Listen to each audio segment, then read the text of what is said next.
Wallace. Now, Price is our House of Representative man, and he's been taking care of me for a few years now. But I've been anxious to talk to Price because I kind of want an overview of what went on during the legislative session and how it touched the ones of us around here. Thank you for coming. Yeah, it's great to be here. It's been a while. I know, that's what I was saying. It's been a long time since I've seen you. I know. But no, you know, it's a busy session, this past session. Y'all got a lot done. We did. When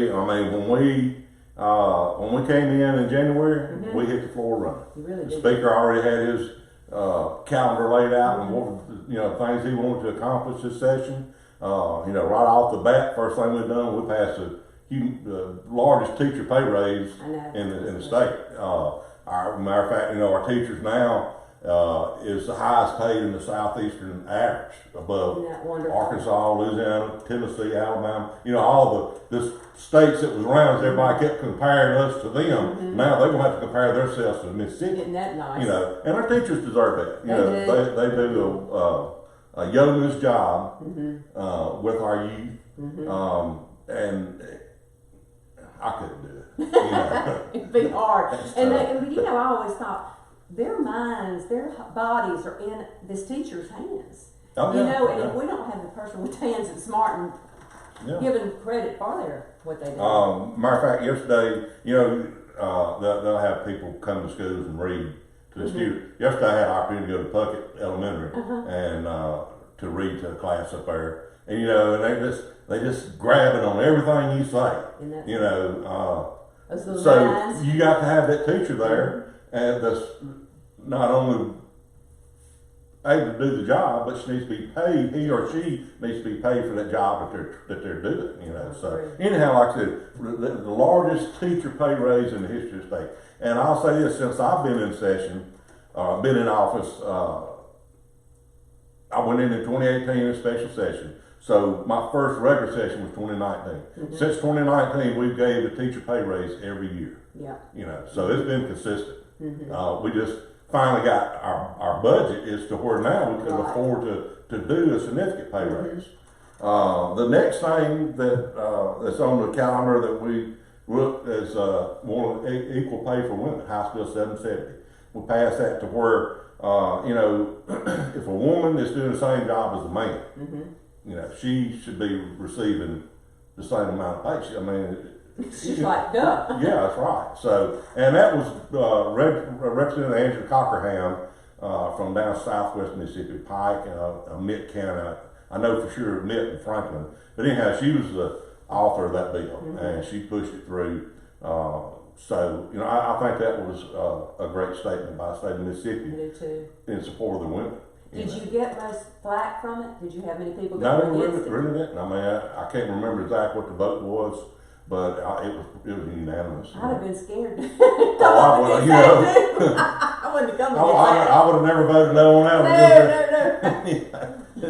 Don't want to take that. No, don't you take on the women.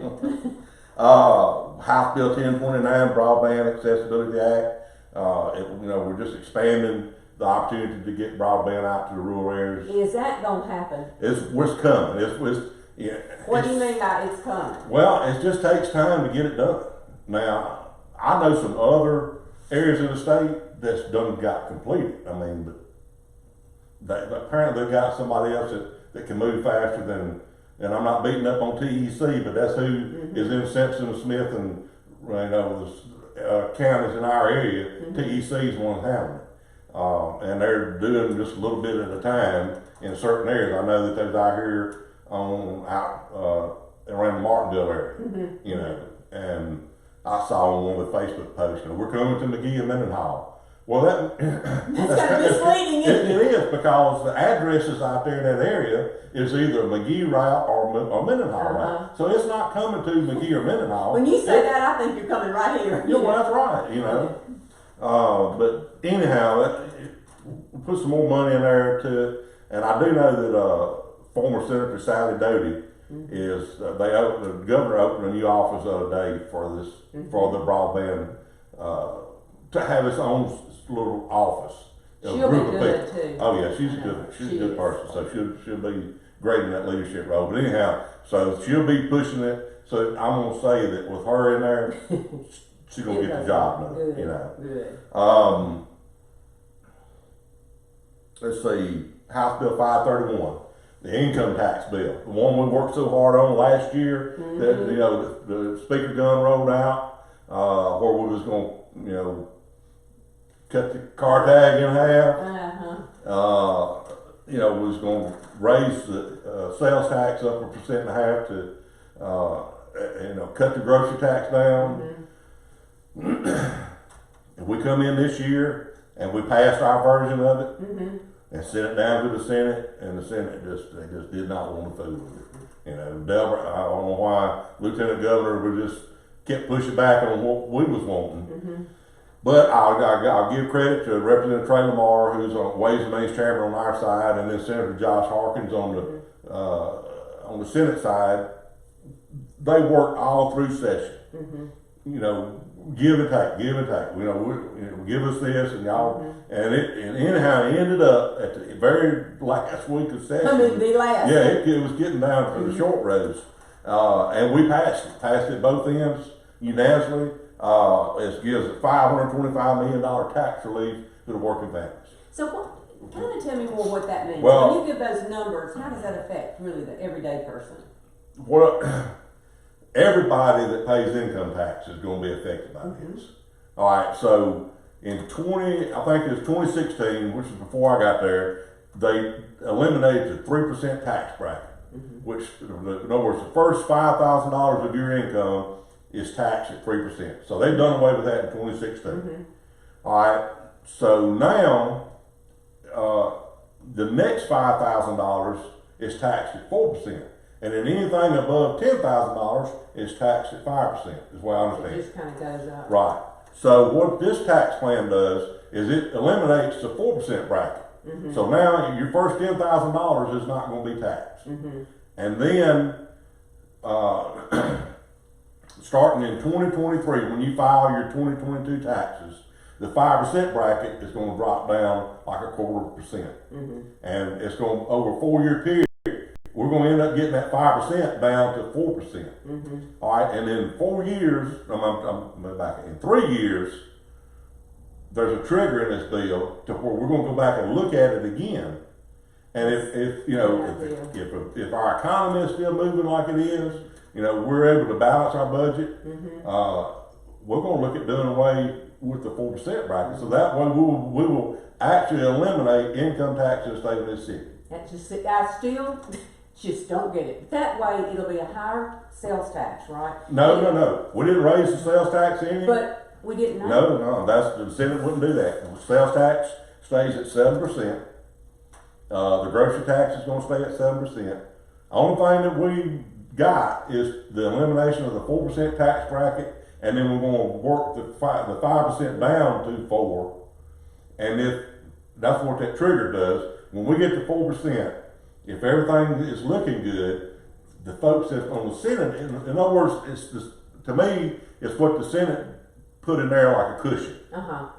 To where, all right, we're going to stop right here. And if things is not good, we're still going to have some money coming in. But if things is moving along good, if our economy is still doing what, you know, like it's doing right now, you know, they're going to want to say, okay, let's do away with the 4%. We're ready to do away with it. Gotcha. So, anyhow, but that was a historic move for the state of Mississippi. And it's going to help the citizens.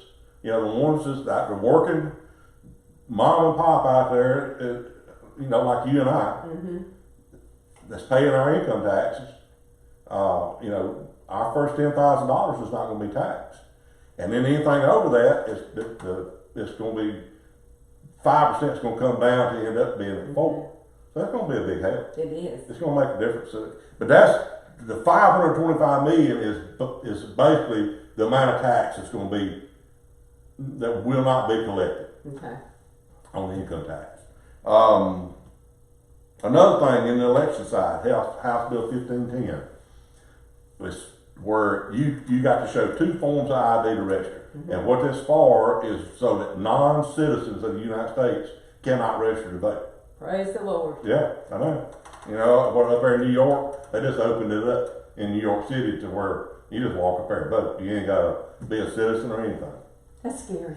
I know. Very scary. You know, that's House Bill 1365, Zuckerbuck's bill. You know, last the presidential election, you know, the Facebook guy, Mark Zuckerberg, he put money into campaign accounts. You know, and what it does, it stops private money from being in the administration of the election, and that's going to take that out. I mean, because you know, a lot of money can influence elections. It can. And we saw that. Yes, because we had a lot come into Mississippi. Oh, a lot of outside money. So we stopped that. House Bill 1509 ensures that public utilities cannot mandate the COVID-19 vaccine. You know, they cannot, you can't make them take it. So, of course, we've done the redistricting. You know, that was something that come up this year. Yeah. My district changed a little bit.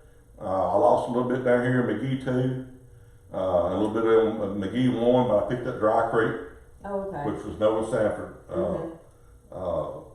part of his district. And then I got another little piece of Rankin County added to my district. But basically, in Simpson County is still, you know, the main part of District 77. So that way, Simpson County and you know is the majority of my district. Yeah. Let's see.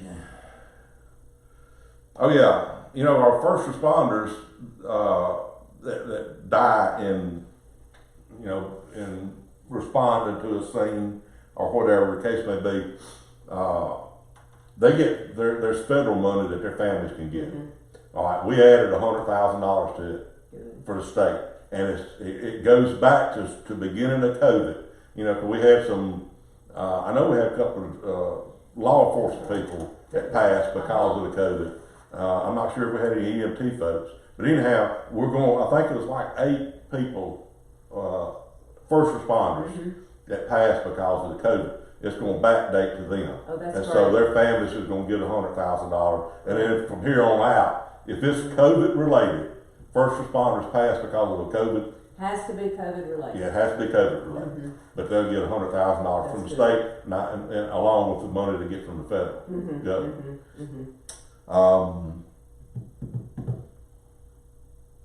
Let's see. Oh yeah, House Bill 1685.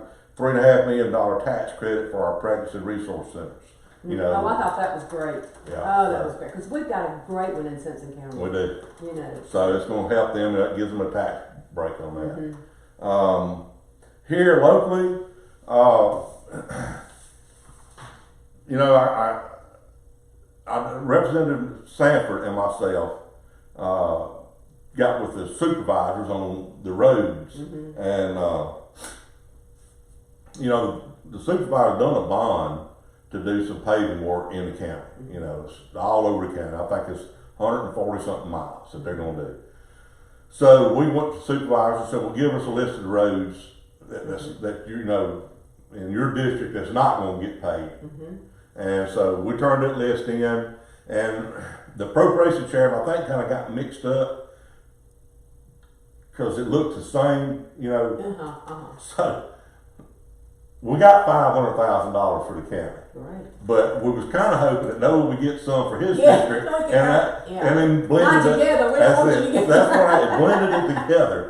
But excuse me. It costs about $75,000 to tar and rock a road per mile. That's amazing. I know we did our city streets. I was like, oh my gosh. Yeah. You can't get it. You can't go there. You can't do much. So 500,000 ain't going to do a whole lot, but it's going to be on top of what, you know, they already got planned. So we got that far. I was able to get $200,000 for the city of D-Lake to pave a few streets. That's great. Now asphalt runs about $100,000 a mile, so they're going to basically get 2 miles over in D-Lake. Isn't that something? And all that money, and that's what they're going to get. And then McGee and Mendenhall both got $150,000 apiece for water stuff, I believe.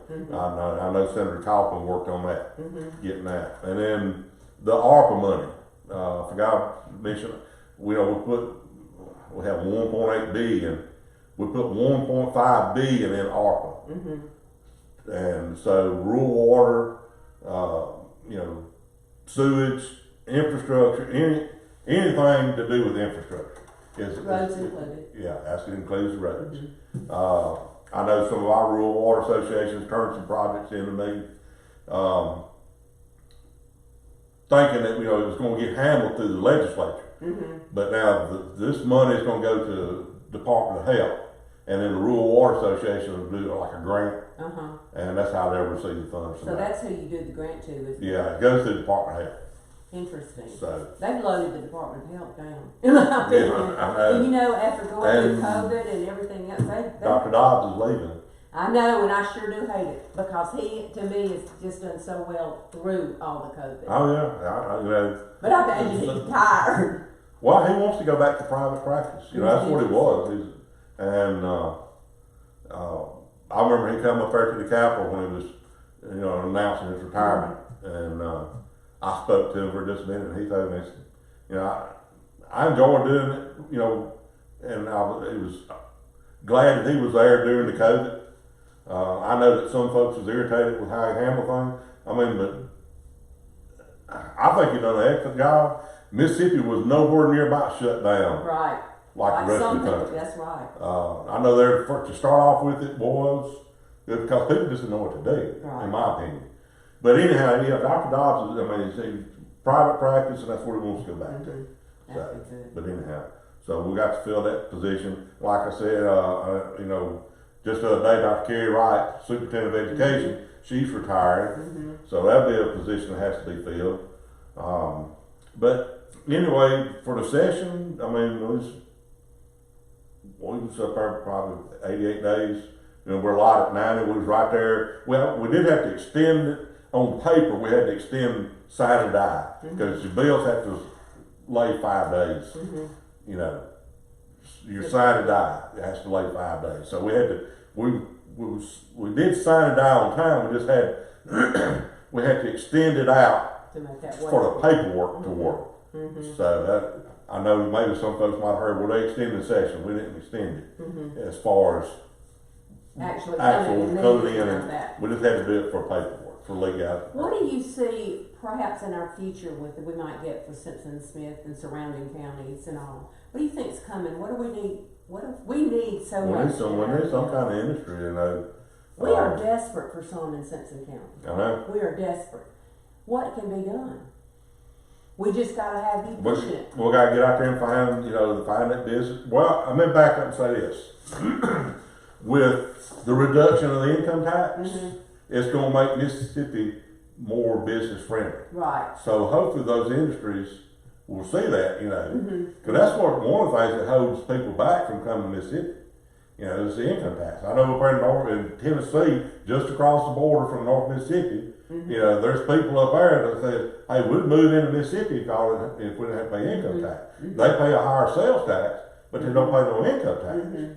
So we're hoping that this right here with the income tax is going to be the igniter to get them to come to get business to say, hey, you know, well, we can move our folks to Mississippi. Yeah. The income tax, they're still paying income tax, but it's going to be a lower amount, and hopefully in the future it will be just done away with totally. So, well, we're getting people at the top of Mississippi, but we're not getting them in the bottom. Oh yeah, the bottom is growing too.